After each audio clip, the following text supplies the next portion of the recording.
নমস্কার বন্ধু, আমি সুমন বিশ্বাস। প্রতিদিন নয় আজও স্বপ্নিল বাংলা ক্লাসের পক্ষ থেকে সকল শিক্ষার্থী বন্ধুকে স্বাগত। দেখো বন্ধু, তোমরা জানো আগের দুটো ক্লাসে আমি একটা ক্লাসে টোটাল স্বরবর্ণের উচ্চারণটা বা স্বরধ্বনি উচ্চারণটা শিখিয়েছিলাম। আরেকটা ক্লাসে কিন্তু বর্গীয় যে ব্যঞ্জন বর্ণগণ আছে, অর্থাৎ ক থেকে ম পর্যন্ত যে 25টা বর্গীয় বর্ণ স্পর্শ বর্ণ আছে তাদের উচ্চারণটা শিখেছিলাম। আজকের ক্লাসে বাকি যে বর্ণকটা পড়ে আছে তার উচ্চারণটা কিন্তু শেখাবো।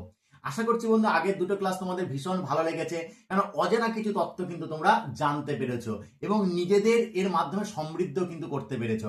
এতদিন যে ভুল ধারণা ছিল, ভুল উচ্চারণটা তোমরা জানতে, সেটা বাদ দিয়ে আজকের পর থেকে কিন্তু সঠিকভাবে কিন্তু উচ্চারণ করাটা কিন্তু শিখবে, প্র্যাকটিস করবে। রাতারাতি কিন্তু হবে না, বলতে বলতে অটোমেটিক কিন্তু হয়ে যাবে, নচেত কিন্তু আবার সেই ভুল যাবে। এবং তোমার চোখের সামনে যদি দেখো কেউ ভুলভাল বলছে, তুমি তাকে কিন্তু বলবে এটা এই নয়, এটাকে এরকম ভাবে কিন্তু উচ্চারণ করতে হয়। ঠিক আছে, এটা কিন্তু তুমি বলবে বলবে যে আমি একটা কথা বলি, হ্যাঁ এটা এরকম না, এটা এইভাবে উচ্চারণ করতে হয়, বুঝে গেল? এরকম শেখাতে থাকবে, দেখবে একদিন একদিন সবাই ঠিকঠাক ভাবে কিন্তু শিখে যাবে। দেখো বন্ধু, ভনিতা করবো না, সরাসরি পড়াতে চলে যাব। আজকেও দেখো সেই ছোটদের বই নিয়ে বসেছি, দেখতে যাতে তোমাদের সুবিধা হয়। ম পর্যন্ত আমরা সেকেন্ড ক্লাসে করেছিলাম, আজ এখান থেকে কিন্তু পড়বো। অর্থাৎ এই যে বাকি যে বর্ণ কটা থাকে তাদের উচ্চারণটা আমি ধীরে ধীরে বোঝানোর চেষ্টা করছি। দেখো বন্ধু, এই যে যে বর্ণটা আমরা সবাই কি বলি বলতো? এটাকে জ বলি, বা কেউ বলি অঞ্জ। অঞ্জ বেশিরভাগ জায়গায় বলে অঞ্জ। আজকে স্কুলে বানিয়ার স্কুলে পড়াতে বলে অঞ্জ, প্রাইভেটে পড়াতে যায় অন্তস্থ জ ইত্যাদি, যে যেমন বলে, বা শুধু জ বলে। দেখুন এর একটা কিন্তু নাম আছে। কি নাম বলো তো? এই ম পর্যন্ত আমরা বলেছিলাম তাকে কি বলা হয় জানো তো? স্পর্শ বর্ণ বা বর্গীয় বর্ণ। ক্লিয়ার? আর এই যে তালবস্য, এই তালবস্য থেকে এই পর্যন্ত হ পর্যন্ত বলা হয় উষ্ম বর্ণ। ক্লিয়ার? এই উষ্ম বর্ণ আর এদিকে স্পর্শ বর্ণ, এদের মাঝখানে থাকে বলে এই চারটে বর্ণকে বলে অন্তস্থ বর্ণ। অন্তস্থ বর্ণ, অন্তস্থ কথাটা হচ্ছে মধ্যস্থ, অর্থাৎ মাঝে আছে এমন। তাহলে এই যে ম আর এইদিকে দেখো এই যে হ, এদের মাঝে, এদের মাঝখানে এই চারটে বর্ণ আছে বলে এদের বলা হচ্ছে কিন্তু অন্তস্থ বর্ণ। ক্লিয়ার? তাই এই যে যে জটা, জ দুটো এর আগে একটা বলেছিলাম বর্গীয় জ, তাই এই জটার নাম কিন্তু হয়ে যাবে কি? অন্তস্থ জ। শুধু জ বললে ভুল হবে, এর অরিজিনাল উচ্চারণ বা নামটা হচ্ছে অন্তস্থ জ। অন্তস্থ জ। কেন অন্তস্থ বা মধ্যস্থ বুঝিয়ে দিলাম। স্পর্শ বর্ণ আর ওইদিকে উষ্ম বর্ণের মাঝে বা অন্ত মানে মিডিল, অ নয় তয় বিসর্গ। ঠিক আছে, অন্ত মানে কি? মিডিল, মাঝখানে। মাঝখানে আছে বলে এর নাম হচ্ছে অন্তস্থ জ, অর্থাৎ অন্তে, মাঝে স্থিত যা, অর্থাৎ যে মাঝে বসে আছে। বোঝা গেল এর নামটা, উচ্চারণটা? এই যে এটাকে তো 100% লোক ভুল বলে, এবং ওরা অজান্তেই ভুল বলে। বড় বড় মানুষ দেখবে, বড় বড় মাস্টার টাস্টার, অধ্যাপক টধ্যাপক, তারা নির্দ্বিধায় ভুল বলে ফেলে। ঠিক আছে, তারা নিজেদের পণ্ডিত মনে করে, কিন্তু আসলে কিন্তু এই ব্যাপারটা সেই জায়গাটায় নেই। তারা জানে না যে তাদের পাণ্ডিত্যের মধ্যে কিন্তু একটা সমস্যা রয়ে গেছে। সেটা কোথায়? এটা সবাই কি বলে বলো তো? বয়ে শূন্য র। আরে বয়ে শূন্য র, আরে বাবা এখানে শূন্য কোথায়? একটু দেখাও তো শূন্য কোথায়। তোমরা কোনোদিন দেখেছো কি শূন্য আছে কিনা? শূন্য হলে কি মাঝে একটা গ্যাপ থাকে? যখন শূন্য চিহ্নটা দেবো, এ দেখো মাঝে একটা গ্যাপ তৈরি হয়ে যাবে, মাঝে গ্যাপ, সেটা শূন্য। এই যে মাঝে গ্যাপ, এর মাঝে ভরাট থাকবে না। ঠিক আছে, শূন্য মানে ফাঁকা, কোনো একটা জিনিস ঢুকে যাবে, তাকে বলা হচ্ছে শূন্য। এখানে কি ভরাট করা আছে? তো আছে, গ্যাপ নেই তো, তাই একে শূন্য বলা যাবে না। একে বলতে হবে বয়ে বিন্দু র। বয়ে বিন্দু, জাস্ট একটা বিন্দু, ফুল স্টপ দিয়ে আছে। ফুল স্টপের মাঝে কি কোথাও শূন্য গ্যাপ থাকে নাকি? না, তাই এর মাঝেও কোনো গ্যাপ নেই। তাই এর থেকে আজকের পর থেকে কিন্তু একে কখনোই কিন্তু বয়ে শূন্য র বলবে না, একে বলবে বয়ে বিন্দু র। বুঝে গেল বন্ধু? তারপরে এটা দেখো, এটা কি? ল। এটা উচ্চারণটা কি? ল। একে লই বলা হয়, এটা নিয়ে কোনো সমস্যা নেই। তারপরে দেখো এটা কি আছে? ব। তবে এই বটার উচ্চারণটা কিন্তু একটা ব্যাপার আছে। এই যে বটা, এই দুটো ব দেখো সেম আর সেম, একই একই রকম আছে, একই চেহারায় আছে। আসলে এটা বর্গের মধ্যে অবস্থিত বলে এটাকে বলা হচ্ছে বর্গীয় ব। এর উচ্চারণটা কি? বর্গের মধ্যে অবস্থিত বলে এটাকে বলা হচ্ছে বর্গীয় ব। আর এটা কি? বর্গের ওই যে বাইরে বললাম, আর এই যে উষ্ম বর্ণের মাঝে, তাই এটাকে বলা হচ্ছে কি? অন্তস্থ জ। যেমন এই যে অন্তস্থ জ বলেছিলাম, ঠিক তেমন এটা অন্তস্থ ব। এটা যেমন অন্তস্থ জ বলেছিলাম, এটা অন্তস্থ ব। এবার বলতে পারো স্যার পার্থক্যটা কি? একই তো চেহারা, পার্থক্য আছে। আমার ক্লাস দেখে নিও, ক্লাসে বুঝতে পারবে যে অন্তস্থ জ আর বর্গীয়, অন্তস্থ ব আর বর্গীয় বর মধ্যে পার্থক্যটা কোথায়। যা সিম্পল ভাবে বলে দিই, সাধারণত যে বয়ে যুক্ত অবস্থায় বসে, ফলা হিসেবে বসে, যার ইংরেজিতে ডাব্লিউ হয়ে যায়, সেটা হচ্ছে অন্তস্থ ব। আর যার ইংরেজি বি হয় বা একা একা বসে, সেটা সাধারণত বর্গীয় ব। ঠিক আছে? যেমন ধরো বাপন, BAPAN, এই বাপনের বটা হচ্ছে কিন্তু বর্গীয় ব। আর স্বপন আমার বাবার নাম, SWAPAN, দেখো এখানে বয়ের ইংরেজি ডাব্লু হয়ে গেল, তখন ওটা হয়ে যাবে কিন্তু অন্তস্থ ব। এইভাবে সহজে বোঝা যেতে পারে। আরো নিয়ম আছে, আমার ভিডিও দেখে নিয়ে প্লে লিস্টে গিয়ে, তাহলে ব্যাপারটা বুঝবে। এটাকে কি বলি, বাচ্চাদের বললাম শিখাতে গিয়ে বোঝানোর জন্য একে বলা হয় কি জানো তো, দেখো এই একটা নারকেলের মতন দেখতে, এই একটা নারকেলের মতন দেখে, তাই একে বলা হচ্ছে নারকেল জোড়া স, নারকেল জোড়া স। আরে ভাই নারকেল জোড়া স, বাচ্চাদের বোঝানোর জন্য নারকেল জোড়া স বলি, এর নাম নারকেল জোড়া স নয়।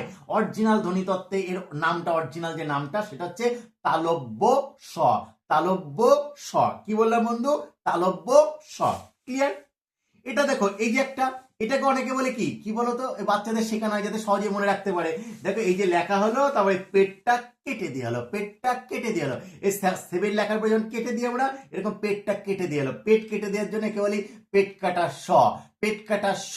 ছেলেরা যাতে সহজে মনে রাখতে পারে, কিন্তু না বন্ধু, এর নাম পেট কাটা স নয়। ঠিক আছে, ব্যাকরণ একে বলে কিন্তু মূর্ধন্য স, মূর্ধন্য স।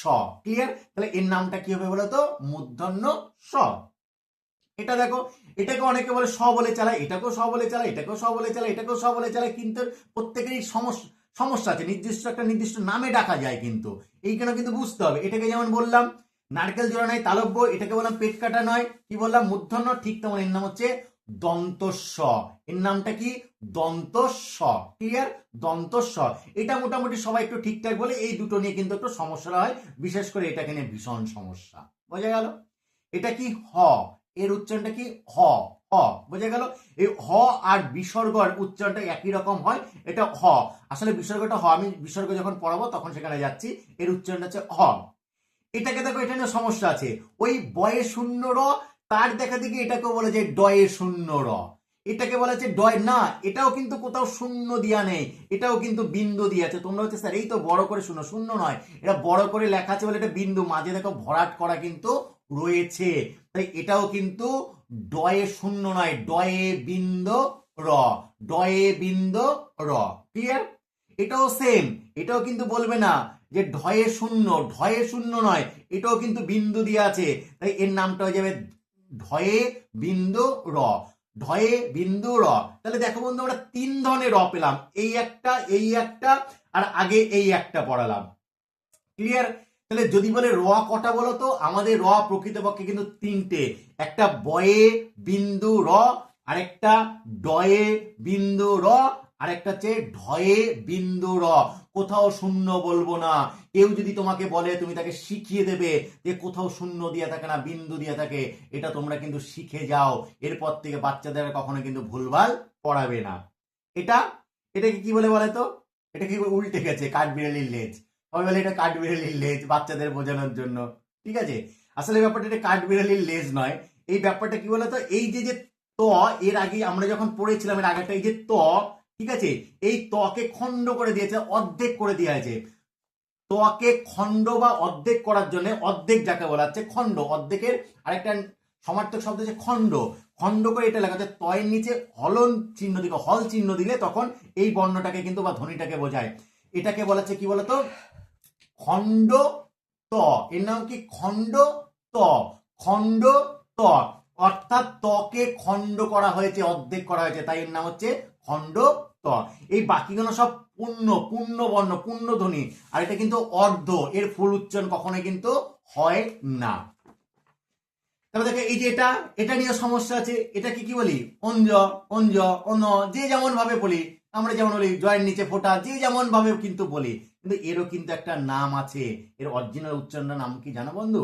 এই যে এটাকে বলেছিলাম, এটাকে কি বলেছিলাম, যে অন্তস্থ জ, অন্তস্থ জ, আর এর নিচে কি ফোঁটা দেওয়া হয়েছে বা বিন্দু দেওয়া হয়েছে, তাই এর উচ্চারণটা হয়ে যাবে কি বলতো, অন্তস্থ অ, অ। শেষে শর্টটা আসবে অ, জ কখনোই আসবে না, ঠিক আছে, অ হয়ে যাবে অ, তাই এর নাম অন্তস্থ অ, অন্তস্থ অ। কখনোই জ কিন্তু বলবে না, বা জয়ের নিচে ফোঁটা বলবে না, এরকম কিছু বলবে না, এর অরিজিনাল উচ্চারণটা শিখে রাখো, অন্তস্থ অ, অ, অন্তস্থ অ। ক্লিয়ার? এটা, এটাকে বলা হচ্ছে কিন্তু অনুস্বার, এর উচ্চারণটা কি, অনুস্বার, অ দন্ত নয় হস্যু, দন্ত শয়ে বয়ে আকার, বয় বিন্দু র, এর উচ্চারণটা কিন্তু অনুস্বার। কি বললাম, অনুস্বার, ক্লিয়ার? আর এটা এটা যে উচ্চারণ, এটাকে উচ্চারণ হচ্ছে বিসর্গ, বিসর্গ বা গো, আর রাঢ়বঙ্গে ও উচ্চারিত বিসর্গ, এর উচ্চারণটা কি হয়ে যায় বলতো? বিসর্গ, ক্লিয়ার? আর এটাকে তো 100 কোটি % লোক ভুল বলে, একবারে অবলীলায় বলে দেয়। এই দেখো এই যে চাঁদ, দেখেছো যে চাঁদ, এই চাঁদের মতন দেখতে সাদৃশ্য আছে বলে সবাই বলে চন্দ্রবিন্দু চাঁদ, চন্দ্রবিন্দু চাঁদ। আরে চন্দ্রবিন্দু চাঁদ, এটা চাঁদ কেন? আরে বিন্দু, এই যে চন্দ্রবিন্দু, এই যে চাঁদ কেন কথাটা আসবে? আসলে চাঁদের সাদৃশ্য আছে বলে আমরা ছেলেদের বোঝানোর জন্য বলে ফেলি, আসলে চন্দ্রবিন্দু চাঁদ নয়, এর অরিজিনাল নামটা হচ্ছে চন্দ্রবিন্দু। এর অরিজিনাল নামটা কি বললাম? চন্দ্রবিন্দু। কখনোই চাঁদ শব্দটা কিন্তু বলবে না, ওটা হচ্ছে ভুল। এর অরিজিনাল উচ্চারণ বা নামটা হচ্ছে চন্দ্রবিন্দু। তাহলে দেখো বন্ধু, যেটা আমাদের বর্গের বাইরে অবস্থিত বর্ণ, যাদের অবর্গীয় বর্ণ বলা হচ্ছে, সেই অবর্গীয় বর্ণের উচ্চারণে যেটাতে সমস্যা রয়েছে সেটা আরেকবার তোমাদের কিন্তু বলে দিই। এটাকে কি বললাম? এটাকে বলেছিলাম কিন্তু দুটো জ আছে, তার মধ্যে আগেরটাকে বলা হয় বর্গীয় জ, আর এটাকে বলা হচ্ছে অন্তস্থ জ। বুঝে গেল বন্ধু? এটাকে বলবো বয়ে বিন্দ র, বয়ে বিন্দ র, ক্লিয়ার? যেটা নিয়ে সমস্যা আছে সেটাকে বলি, এটা শুধু ল। এটা কি বলা হচ্ছে বলছে? অন্তস্থ ব, এটা অন্তস্থ ব। এটা নারকেল জোড়া নয়, তালব্য স, তালব্য স। এটা পেট কাটা নয়, এটা বলবে মূর্ধন্য স, মূর্ধন্য স। এটা দন্ত স, এটা দন্ত স। এটা হ, এটা হ। আর এটাকে কি ডয়ে শূন্য নয়, বলবে ডয়ে বিন্দ র, ডয়ে বিন্দ র। এটা ঢয়ে শূন্য নয়, এটাকে বলবে কিন্তু ঢয়ে বিন্দ র, ঢয়ে বিন্দ র। আর এটা কি বললাম? তয়ের অর্ধেক উচ্চারণ, খণ্ড উচ্চারণ, তাই এর নাম হচ্ছে খণ্ড ত, খণ্ড ত, ক্লিয়ার? আর এটা দেখো, ওই যে বললাম, ওই যে অন্তস্থ জয়ের নিচে ফোঁটা দেওয়া হয়েছে, বিন্দু দেওয়া হয়েছে, তাই এর উচ্চারণটা হয়ে যাবে কিন্তু অন্তস্থ জ নয় অ, অন্তস্থ জ নয় অ। তাহলে এই উচ্চারণ অন্তস্থ অ, অন্তস্থ অ, ক্লিয়ার? আর এটা অনুস্বার, অনুস্বার, ক্লিয়ার? এটা বিসর্গ, বিসর্গ। আর এটা চন্দ্রবিন্দু চাঁদ নয়, চন্দ্রবিন্দু চাঁদ নয়, শুধু চন্দ্রবিন্দু, চন্দ্রবিন্দু। বুঝে গেল? তাহলে অবর্গীয় যে বর্ণ বা ধ্বনিগুণা ছিল বন্ধু, আশা করছি আজকের পর থেকে কিন্তু এরপরের কখনো ভুল উচ্চারণ নিজেরা করবে না, কাউকে করতেও দেবে না।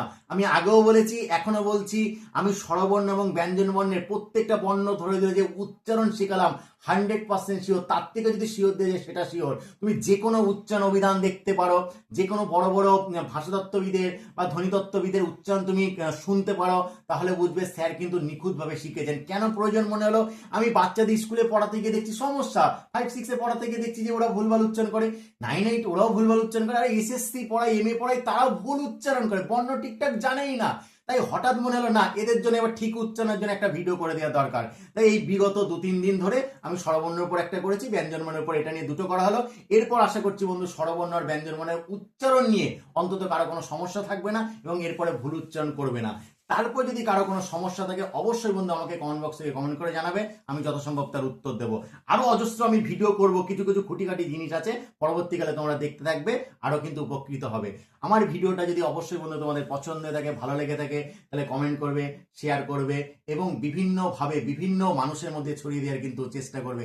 এতে আমার যে পরিশ্রমটা সেটা সার্থক হবে এবং তোমার সঙ্গে সঙ্গে বাকিরাও কিন্তু জ্ঞান লাভ করতে পারবে। আজকের ভিডিও এই পর্যন্তই। প্রত্যেকেই ভালো থেকো। নমস্কার বন্ধু।